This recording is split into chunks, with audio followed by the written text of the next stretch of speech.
Bonjour chers éditeurs, vous écoutez le programme de l'analytique à la radio internationale d'Azerbaïdjan.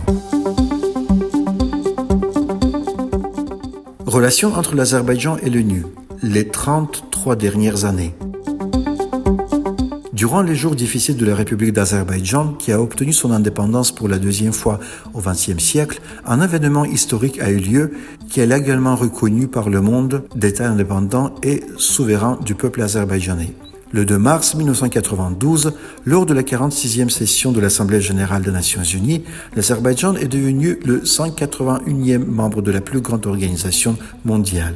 Depuis lors, l'Azerbaïdjan coopère avec les sous-structures de l'ONU de manière globale et mutuellement respectueuse en les accréditant. Aujourd'hui, cela fait 33 ans que l'Azerbaïdjan est devenu membre de l'ONU. La relation de confiance fondée par le grand leader est entrée dans sa phase initiale en 1993 avec le lancement de nouvelles agences des Nations unies dans les pays pour mettre en œuvre des programmes couvrant la politique, les droits de l'homme, la sécurité, l'écologie, la culture, la science, l'éducation, l'art, la protection des droits de femmes, la résolution des problèmes liés aux enfants et d'autres domaines. Dès le premier jour de coopération avec l'ONU, l'Azerbaïdjan a utilisé cette plateforme pour attirer l'attention de la communauté internationale sur le conflit entre l'Arménie et l'Azerbaïdjan et pour utiliser le potentiel de l'ONU pour parvenir à un accord de paix. En 1993, le Conseil de sécurité de l'ONU a adopté les résolutions 822, 853, 874 et 884 sur le conflit entre l'Arménie et l'Azerbaïdjan. Chaque résolution a été adoptée à la suite de l'occupation des territoires azerbaïdjanais par les forces armées arméniennes. Ces résolutions ont réaffirmé l'intégrité territoriale de l'Azerbaïdjan et exigé un cessez-le-feu immédiat, la fin des opérations militaires et le retrait des forces d'occupation du territoire de la République d'Azerbaïdjan.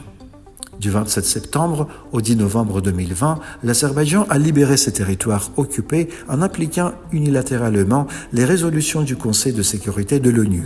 Aujourd'hui, l'Azerbaïdjan, membre à part entière de la famille des Nations unies, est le seul État qui exerce le droit de légitime défense consacré par l'article 51 de la Charte des Nations unies et applique unilatéralement les résolutions de l'ONU pour établir la paix et la sécurité dans la région.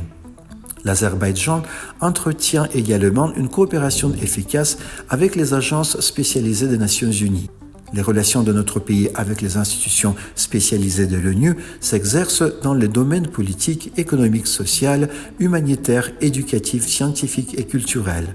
Cela permet à l'Azerbaïdjan de développer davantage sa coopération avec les agences spécialisées de l'ONU dans tous les domaines prioritaires couverts par elle et à notre État de réaliser de nouvelles réalisations et de nouveaux succès.